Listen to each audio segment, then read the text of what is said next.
Happy Sunday, friends! Hello, hello. This is Becky from Becky Budgets. For those of you who are new to this channel, my husband and I are currently on a journey to try to pay off $69,000 in order to get into our first home within the next 5 years. If that's something that you're interested in, please go ahead and subscribe to the channel. If you enjoy this content, hit that like button as it helps me a lot. As always, I love everyone who has been on this journey with us for a while. Thank you so much to my longtime subscribers. I appreciate interacting with you in our comment section, and I really do thank you for taking the time out of your day to watch my content. That being said, let's go ahead and do our June week 3 budget. So we are still in June. This check that I'm going to be budgeting for is my husband's June 16th check. I had to watch myself there. For some reason, I've been writing 2002 on stuff instead of 2022. I don't know what's going on with my brain. So let's see. We do budget my husband's paycheck, which we do have down to $707, which is just the average that he's had. It used to be for 12 months, but he did get a raise about 4 months ago, so it's the average within the last 4 months. I put a spot for rollover because I'm currently on a mini goal to try to get our bank funds with a $100 buffer. So that's currently getting tracked. And then I've got a spot for savings used. I currently don't have anything budgeted, so that total income is going to be that $707. Now this week we have 2 bills due. So we've got Nationwide, which is our doctor's insurance, our puppies insurance, and we've got the Apple subscription due.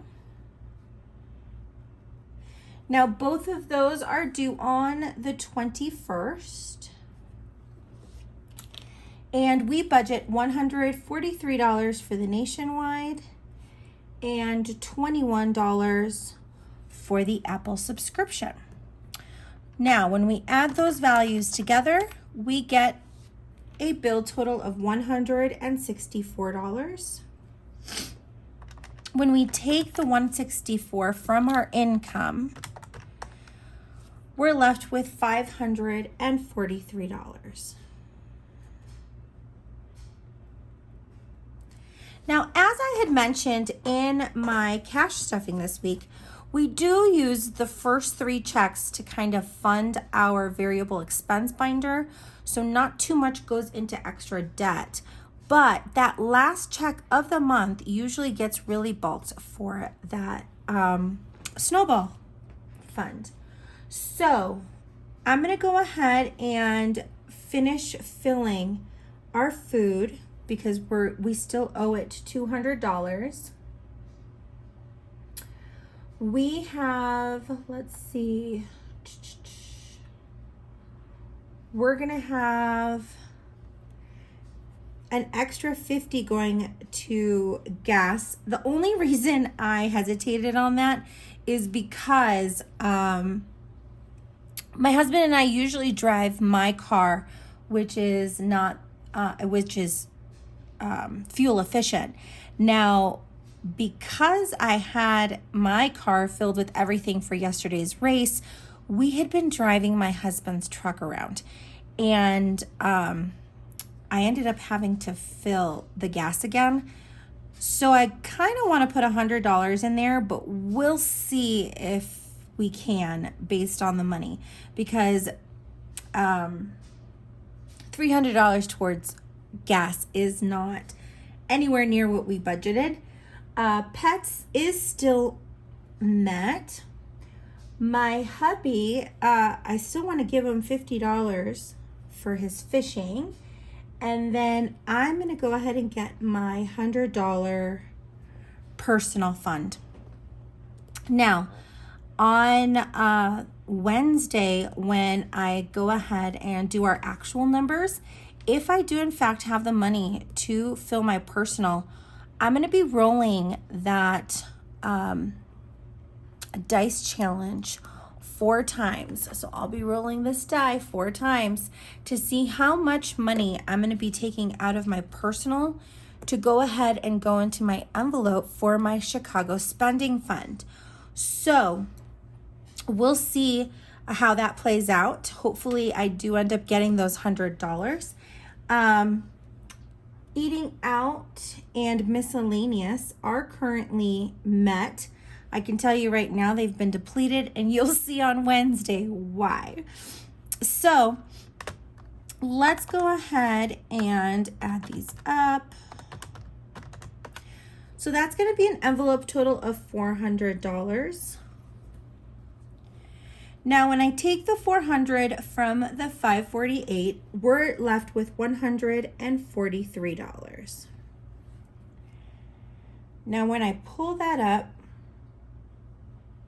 our sinking funds are set to total $100. So I'll quickly go ahead and add the values we put in weekly.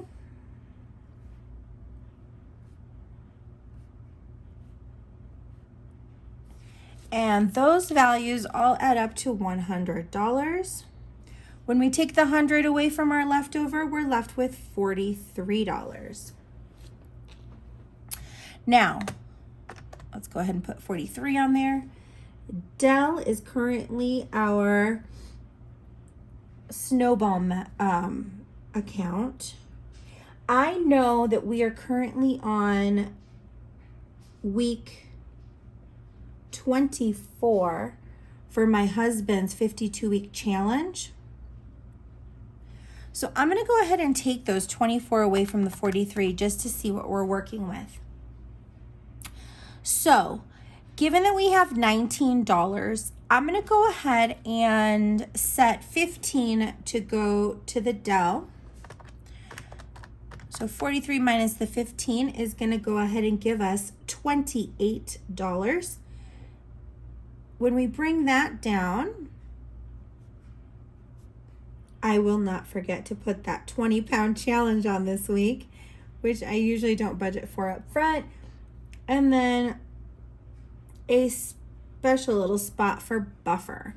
So what I'll do is, since there's $28 left, we'll put 24 towards the 52-week number 2, and then the remaining 4 into the buffer. So that's going to give us a total of 28.